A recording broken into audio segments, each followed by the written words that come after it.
Hello everyone, and welcome to SUNUP. I'm Lyndall Stout. Today we're talking about UAVs and their growing use in agriculture and other industries. We're joined by Brian Arnell, our precision nutrient management specialist and resident technology guy in Extension. And Brian, as you land this, let's talk about some of the uses of UAVs in agriculture and beyond. Absolutely. UAVs have been a very hot topic, especially in the last year or two. A lot of people out there are building them, utilizing them. And the question really has, how's the fit going to be in agriculture? And there's several opportunities in agriculture. One is just going to be the aid of crop scouting, getting over a large field, taking a picture, looking at it above.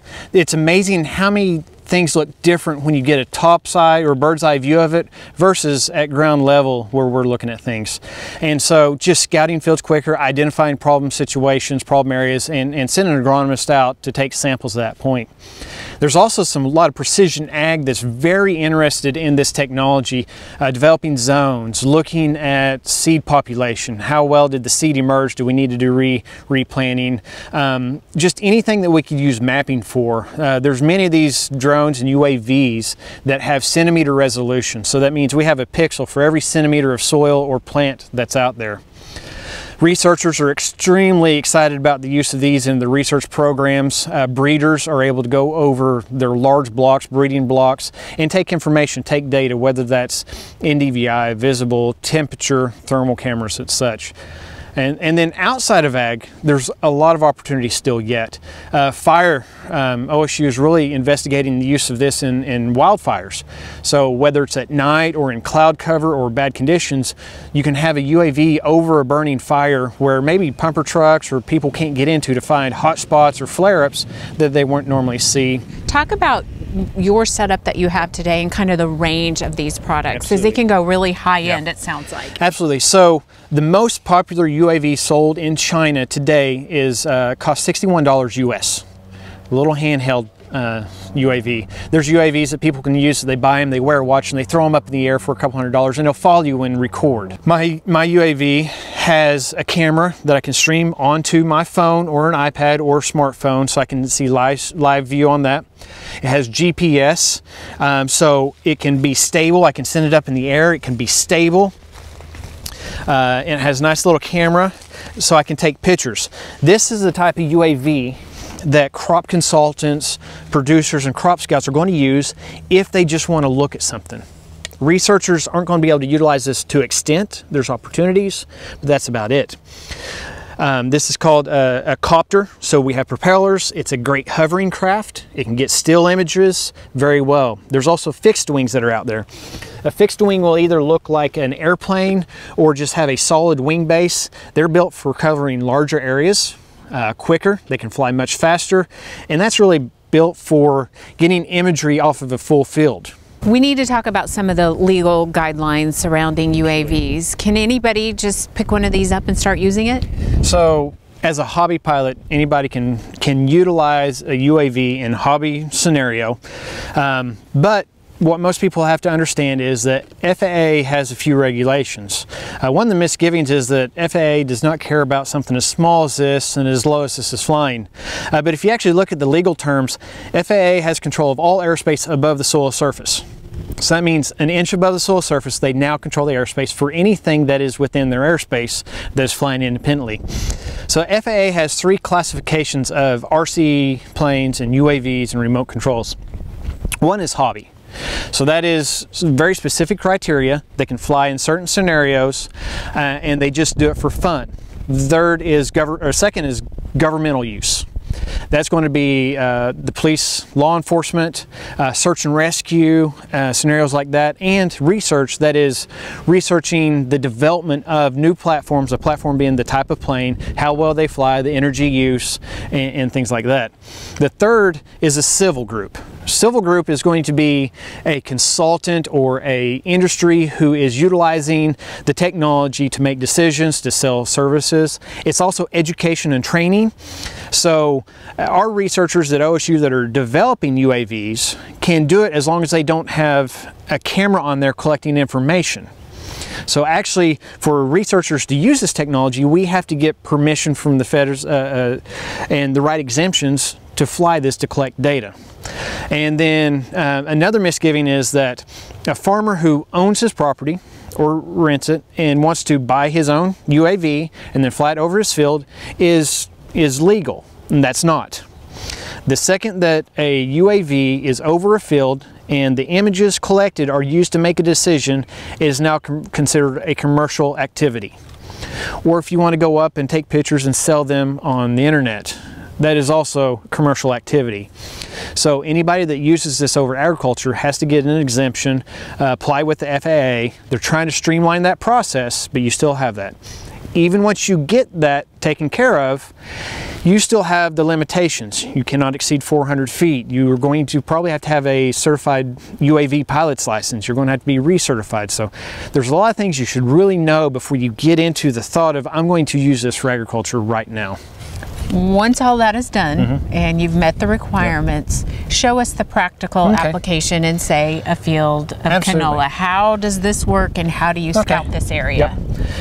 One thing is, as we talk about leaf, one of the limitations we have right now that they're working on is battery life. So as we've seen already, this has about a 25-minute battery life. So a consultant that would get this in a field of canola is going to lift off and basically get a view of the field from an elevation where they normally couldn't see it.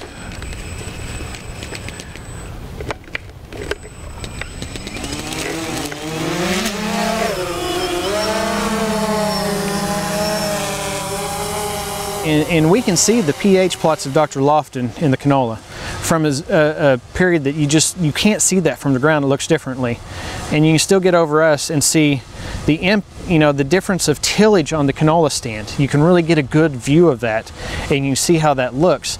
And so we're right now at 125 feet up. We can get up to about 390 feet before we have problems with legal issues. And so we can get up over a field, and the view with this camera will give us a couple acres. I can see at maximum altitude, I can see about 4 or 5 acres at a time. But we can pan out and we can fly over a field. I can have about a ½ mile distance, line of sight, as long as there's no trees or buildings in between. I can get out and I can go over a field and I can quickly look at it from up high. If I see something that I have questions about, I can fly down and get a closer look, take a picture with my camera. But ultimately, as an agronomist, I'm going to go out there to that spot.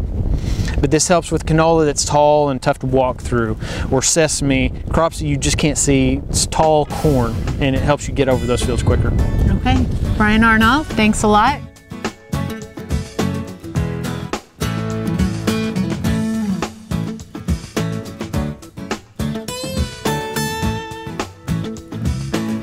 Here we are the first week in November, and Josh, canola's growing across Oklahoma.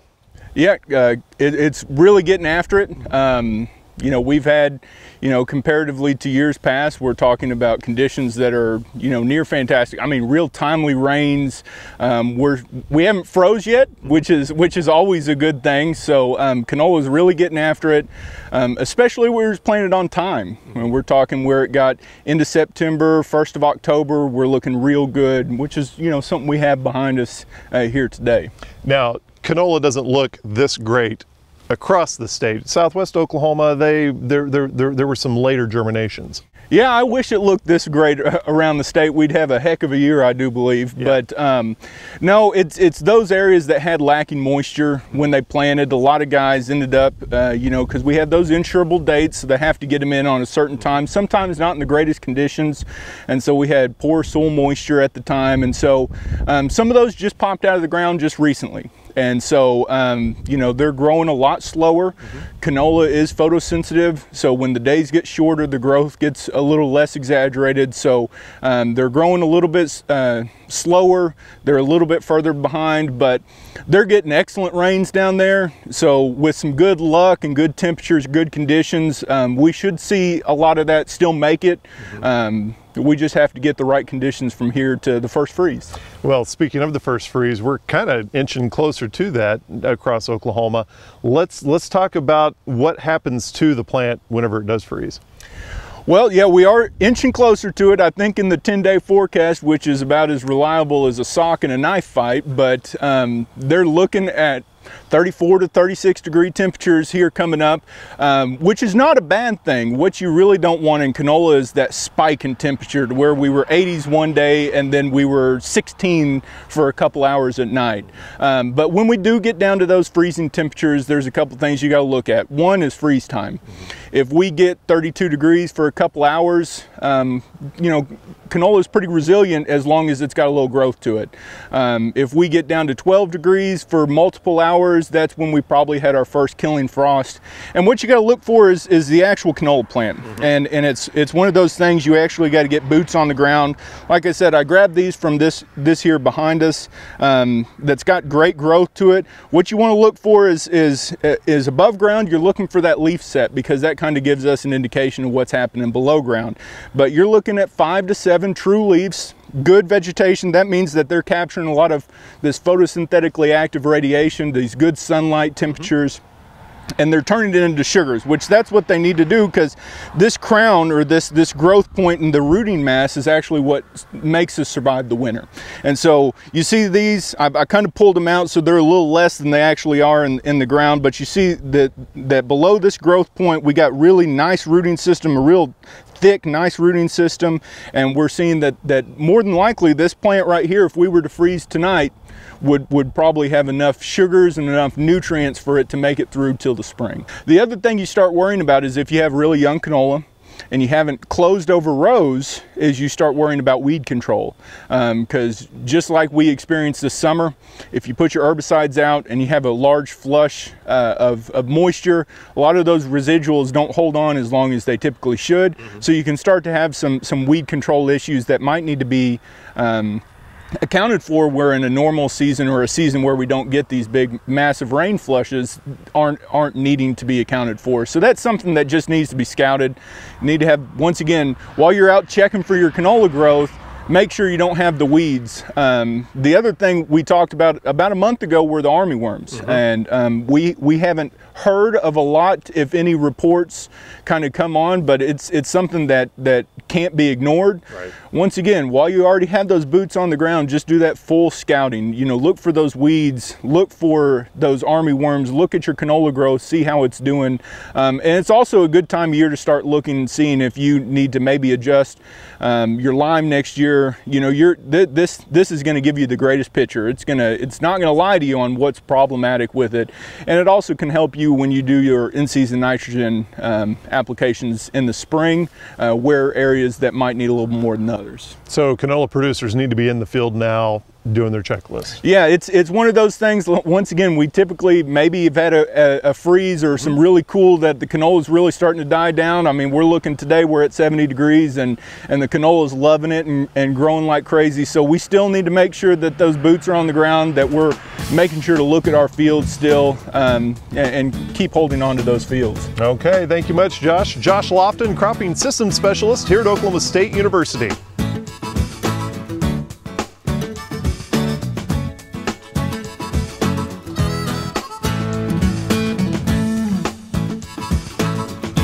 Al Sutherland with your Mesonet Weather Report. Fall is kicked off on the mild side. So far, freezing temperatures have visited only a few locations. Sealing has seen 2 nights with frost. 7 other locations have had a 32-degree or lower temperature on only 1 night.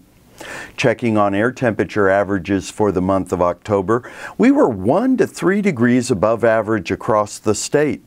2 locations, Stigler and Bristow, were right at average.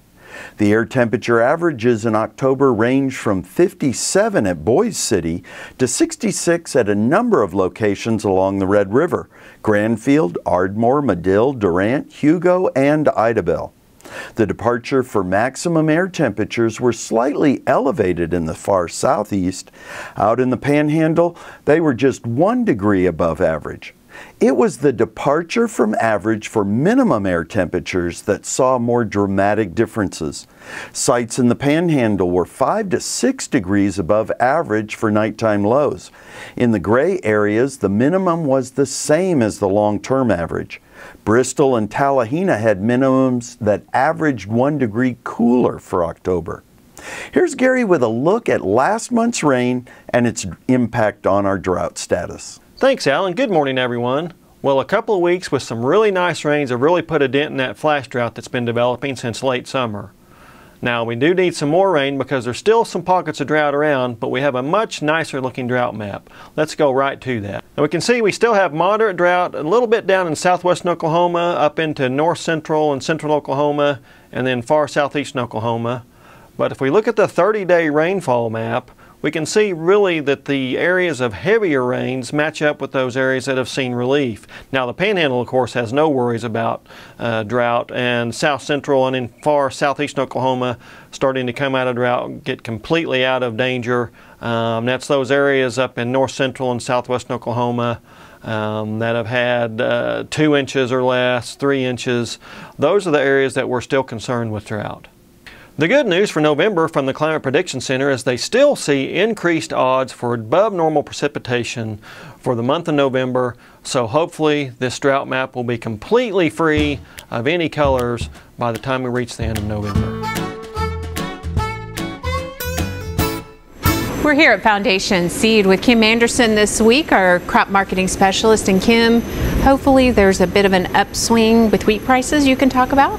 Well, right now we are in a short run-up trend. A couple weeks ago we bottomed out at that $4.70 KC December contract price. Since then we went up and got up into the 490s. It's backed off just a little bit since then, but we do have a short run-up trend going. You look at the long run trend, whether you're looking at the minimum long run from say July of this year to current, or if you go back to 2012, both of those were in long run down trends. To break those trends, that one that was set in July, we need to get up above $5 and really above $5.20 to break the long run down trend that started back in 2012. We need to get those futures prices up around $5.50 or $5.60.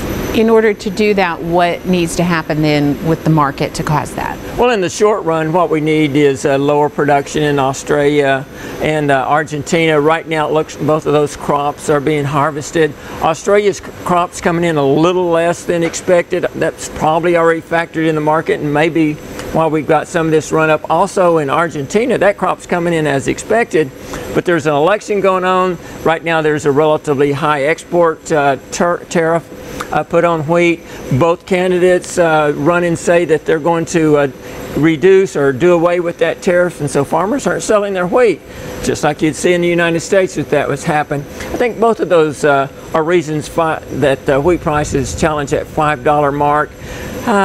Whether it'll take them through it, probably not. We probably need a loss of production somewhere else to get prices to break $5 or $5.20. You mentioned quite a few producers are holding wheat in the bin given the price situation. What advice do you have for them moving forward? I think they need to continue to sell on the rallies. Normally in a year, you know, we do a third and third and a third, but this year's been a different year. I think what's paid off this year is anytime you get a 20-25 cent price increase, sell some wheat on that rally. I think if they'll do that, they can ratchet this price on up in the market. Right now, I don't think there's a lot of downside pressure. Now, can the futures price go back down to that 470 and we lose another 20 cents? Yes, but I think going below that's not very likely, so I just sell on rallies and staggered in the market. Okay, Kim Anderson, thanks a lot. We'll see you next week.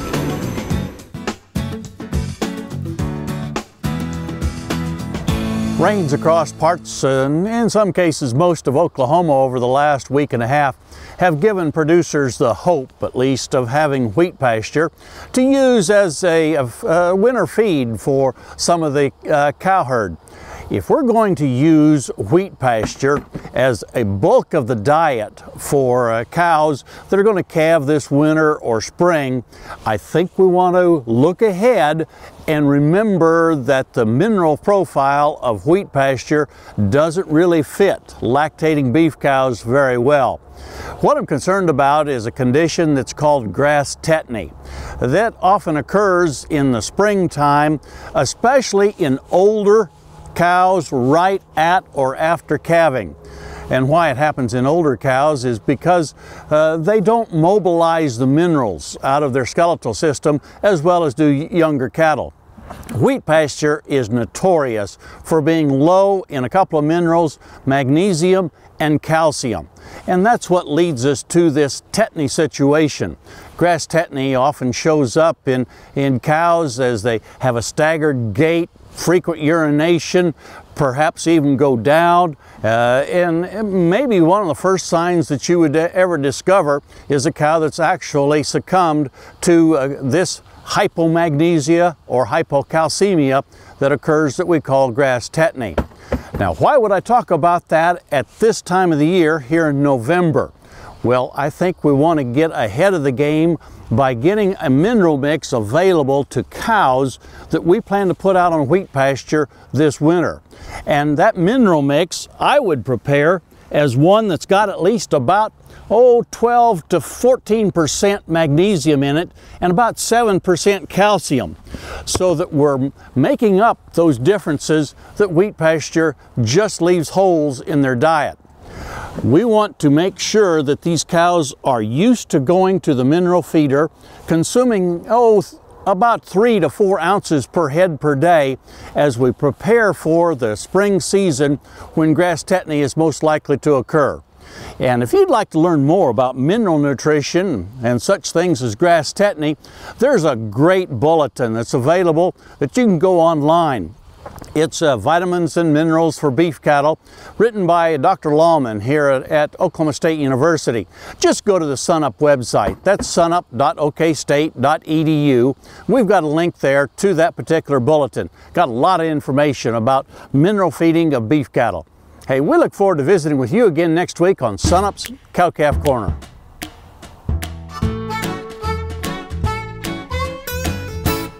All of the recent rain has helped the forage conditions across Oklahoma. Darrell, let's talk about that. You know, we've had several waves of rain recently, and this most recent one reached virtually all of the state. You know, we had some fairly severe dry conditions, had developed moderate drought conditions over the late summer and fall, and we've done a lot in the last couple of weeks to erase that. This most recent rain reached parts of the north central part of the state that had missed out on some of the earlier rain, and it looks like that we've finally set into this kind of El Nino weather pattern that we've been promised for a while. Took a little while to develop, but the forecast generally is for wetter than average conditions for the next few weeks. Now, we're moving from fall, looking at the winter season coming up. Are we ready for winter across Oklahoma? I think from a forage standpoint, we're in pretty good shape for winter. Pastures have been very good this summer. In general, they're still in good shape. In fact, you know, we haven't had a freeze yet. There's still some green out there in pastures that often aren't green this time of year. From a hay standpoint, Oklahoma actually has in 2015 an estimated hay supply, when you add in May 1 carry-in stocks from last year plus production this summer, the third largest hay supply in the data that we have for Oklahoma going back many years. It's the largest hay supply since 2007. So I think, you know, from a general standpoint, we're in quite good shape going into winter. Now, speaking of that hay supply, let's talk about producers and the excitement they must feel for actually having a supply for hay. Well, you know, again, it really changes the management. We've been on the defensive so much the last few years, and you know, we've got forage. With the recent rains, we're going to see some wheat pasture develop, and it's a little bit later than we thought in some areas, but all in all, again, we've got a lot of opportunity here to sort of do what we want to do and what we think we need to be doing, as opposed to what we have to do from the standpoint of the forage situation. Okay, and talking about the wheat pasture, it's green, it's great.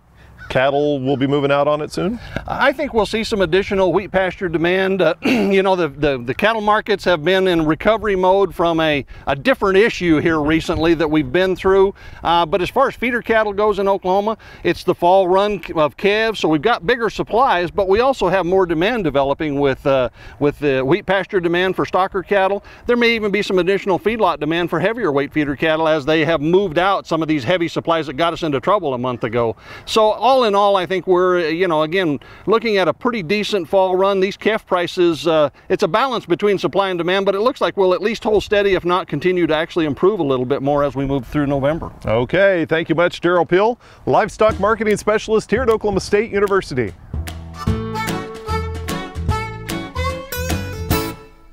Hi, welcome to Shop Stop. This week we want to talk a little bit about V-belts and some adjustment. Okay, we've told you before about what sizes V-belts are and everything, but now we're going to talk about when you're tensioning a V-belt And if you need to decide whether your belt is stretching or whether the pulley's worn out or what the problem may be because of belt slippage. One thing you may want to start with, if you don't know what the problem is to index the adjustment somewhere so you can see, okay, is it moving after I've got it tight? Is my system moving? If it's not, then the belt's likely stretching, or maybe it's worn. Correct. And then there are several methods you can do to correct that. And one is the star washer to help add some friction between the two devices to keep it from sliding. Another one might be just if you've got the room on the adjustment to put a bolt in behind where the thing is moved, so you can clamp that down and it's not allowed to move back. Now if you're having belt slippage problems and your belt is tensioned properly and you know that it's not loosening on your bracket, then you may actually have some pulley wear.